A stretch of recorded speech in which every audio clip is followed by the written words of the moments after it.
जय श्री राम। माँ दुर्गा के कई रूप हैं। माँ दुर्गा का एक ऐसा रूप जब माता ने किया था एक दानव का अंत। वो असुर था, आधा मनुष्य आधा भैंस। आज बात करते हैं महिषासुर की। महिषासुर के पिता का नाम था रंभ।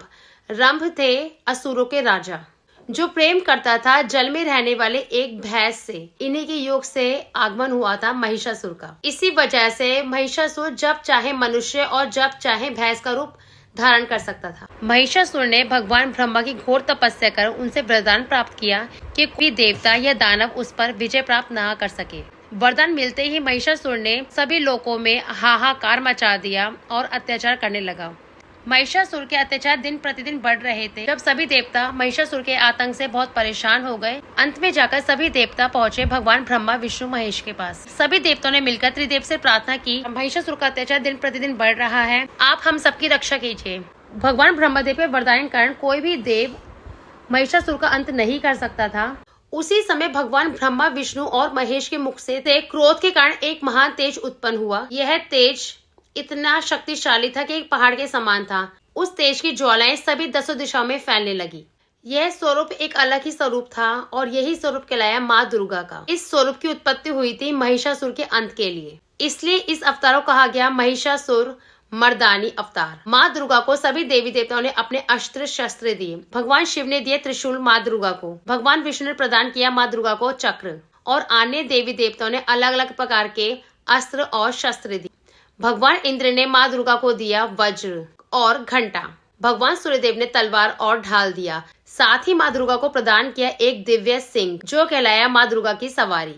भगवान विश्वकर्मा ने कई अभेद अस्त्र और शस्त्र दिए और माँ दुर्गा को सुशोभित किया। इसके बाद माँ दुर्गा आगे बढ़ी अपने लक्ष्य की ओर, जिसके लिए जन्म हुआ था माँ दुर्गा का। जैसे ही माँ दुर्गा अपने लक्ष्य की ओर बढ़ रही थी, तब महिषासुर ने देखा एक विशाल के रूपवान स्त्री अनेकों भुजाओं वाली अस्त्र और शस्त्रों के साथ शेर पर बैठकर उसकी ओर आ रही है। इसके तुरंत बाद महिषासुर के सेनापति आगे बढ़े अपनी सेना के साथ और देवी से युद्ध करने लगे। माँ दुर्गा ने सभी दैत्यों को युद्ध में परास्त किया और युद्ध के अंत में महिषासुर का वध भी किया। महिषासुर का अंत होते ही सभी देवी देवता बहुत प्रसन्न हुए और माँ दुर्गा पर फूलों की वर्षा करने लगे। आदि गुरु शंकराचार्य ने महिषासुर मर्दानी स्तोत्र की रचना की, जो बहुत शक्तिशाली मंत्र माना जाता है। कहा जाता है माँ दुर्गा और महिषासुर का यह युद्ध 9 दिनों तक चला था। सनातन धर्म में जो नवरात्रे आते हैं 9 दिनों के, वो इन्हीं माँ दुर्गा के नाम से होते हैं, जब माँ दुर्गा ने महिषासुर पर विजय प्राप्त की थी, जो 10वें दिन विजयदशमी के रूप में समाप्त होती है। जब माँ दुर्गा और महिषासुर का युद्ध हुआ, तब महिषासुर ने माँ दुर्गा के रूप को पहचाना और माँ से वरदान मांगा, मुझे मुक्ति मिले, मैं आपकी शरणागत हूँ। तब माँ ने उनको वरदान दिया, तुम्हें मुक्ति मिलेगी और तुम्हारी पूजा मेरे साथ होगी। देवी भागवत पुराण के अनुसार माँ दुर्गा के इसी वरदान के कारण नवरात्रों के दिनों माँ दुर्गा के जब पंडाल लगते हैं, माँ दुर्गा की जब उसमें मूर्ति बनती है, तब उस मूर्ति में महिषासुर को अवश्य दिखाया जाता है, जिसमें माँ दुर्गा महिषासुर का वध करते हुए दिखाया जाता है। जहां माँ दुर्गा ने अंत किया था महिषासुर का, वह जगह स्थित है कर्नाटक के मैसूर में, जिसे कहा जाता है चामुंडा हिल्स।